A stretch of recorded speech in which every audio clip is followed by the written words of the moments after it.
Welcome back to the final part of the washing machine.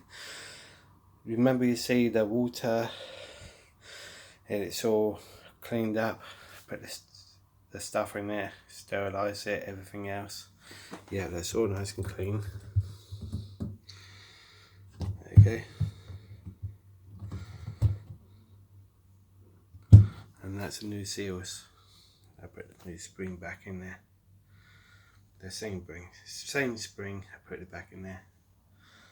And there you go. Just a quick sharing what I've just been done with this seals. Put the old one back in the bin, put the new one in, and that's it. Thanks for watching. Bye for now.